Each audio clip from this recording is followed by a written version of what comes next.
Case notes, January 6th, 2009, St. John's. You don't have to forgive him. So her psychiatrist said. Nicole Wright, hiding her face behind curtains of long hair, twisted and destroyed a tissue. All this time, I felt guilty about even accusing him in my mind, never mind out loud, then thinking I owe him at least the hard work and duty of forgiving him, but it's just hurt. Oh, whom? Nicole pretended to study the muted landscape Dr. Miller had hung on the wall. Placid pond, smooth rocks, white birch. No cracked boulders, no deranged black spruce. All the better for calming the crazies like me. In truth, Nicole examined her distorted reflection in the glass laid over the painting. Eyes wide like a child's after a visit to a fairground-haunted house. Face lined like an old whore's after a dead night. Yeah, whore, you heard me. Take it away, Robertson Davies, and your spooky Canadian identity questions. Who are ya? Newfoundland version. Who are you at all, hey? Who owns you? The glass over the painting reflected back a somewhat overweight woman wearing rectangle-framed glasses, that particular shape and style ubiquitous in 2009. Subtle makeup softened what Newfoundland English called a right hard-looking face. That face made all the harder from years of grotesque weight loss and weight gain, of binging and purging. Nicole's thinned-out teeth, enamel translucent at the biting edge, betrayed that lovely little habit. Not beautiful, oh no, Nicole took great care to avoid beautiful. Not ugly, though, and no whore. So pretty, can't keep my eyes off you. You come sit on my lap now, you pretty thing. Nicole, you don't owe anyone. You are the injured party. Experienced, white-haired, physically strong but pale, as though he bled in secret, Dwayne Miller looked to be drowning in compassion and quite unaware of it.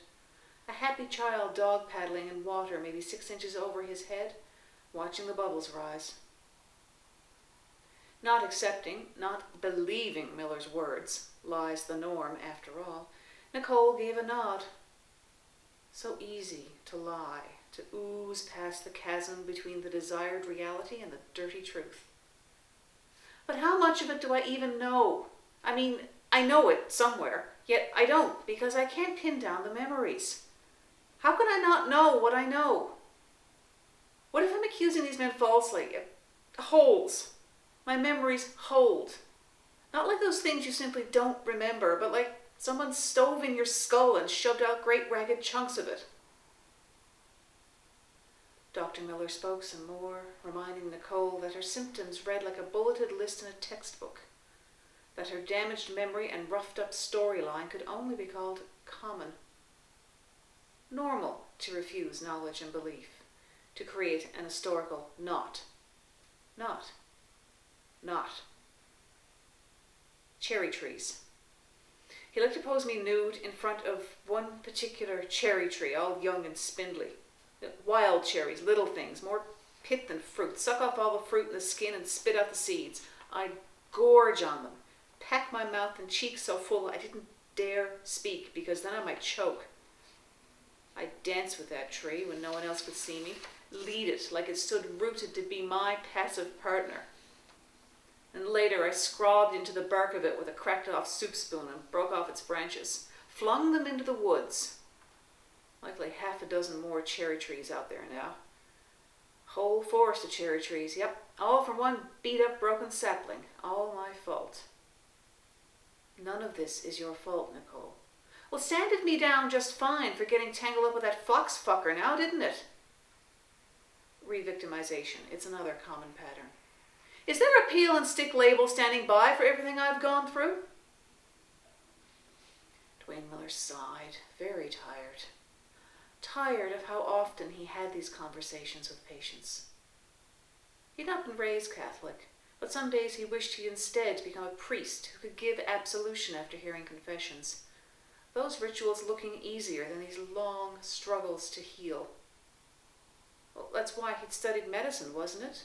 To heal? Right, a priest. At least he'd corrected Nicole's prescriptions. Some fool colleague had done harm, writing Nicole up for lithium. Revictimization is part of what happens when Almayer Fox stalked and attacked you. Because of your past, you've been groomed, so to speak, to respond in a particular way to a predator's overtures. Then it is my fault. Not that Nicole spoke loudly enough for anyone to hear that. Dr. Miller kept talking. I wish medicine better understood the predators. Then we might heal and treat a predator like your grandfather, too. Heal him? Oh, I want him staked down to a bog and left for the rats and the crows and the fucking starved stray dogs. You hear me? I hear you. Keep speaking. I want him to suffer. I want him to feel the pain and humiliation and the dirt, the fucking dirt, soaking into his soul and staining him forever. And why do you want that? Don't drop your G's, don't aspirate your vowels, always speak nicely. Because he hurt me, and he had no right to. Yes. A few moments of quiet. Miller asked if Nicole still meditated. When I can get my mind settled down. Binge eating? Now and then. Purging? Not as much. And are you testifying at Fox's trial? No fucking way. Your own worst enemy some days. Nicole, I wonder... I don't have to forgive him. You said so. I was referring to your grandfather, but all the same to me, 1 abuser, 2 abusers, 3 abusers, 4, I am not looking at Almayer Fox ever again. It's as simple as that. Besides, I just got this play commission from the Allied Cultural and Heritage Enterprises for that Settlement 250 celebration out in Portimao. Tourism, culture, and recreation money, and 250 years of white European history, all you can eat. I've got a fair bit of research to do, so I just won't be able to go to court. Are you afraid? Nicole glared at him. Dignity vanished as if on her breath, and she hunched her shoulders and sank in her chair, a sneer aging and deforming her face, while her voice fell into tones of an old-school, muddy townie, disgust and entitlement. Fuck fear. She stood up calmly, wrapping her pashmina scarf round her shoulders and slipping on her long coat. A clean and simple authority radiated from her. I think our time's up today, and your waiting room is busy. I'd better go. Reception will call you with your next appointment time. Prescription's good? Nicole's smile transformed the snotty troll who just said, fuck fear. Fine. Everything's fine. Boots clicking on the floor, she departed.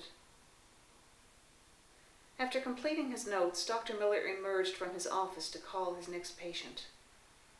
A busy waiting room, yes. He shared it with 2 other psychiatrists, but the clock told him Nicole's hour still had 15 minutes left. Not the first time she's done that.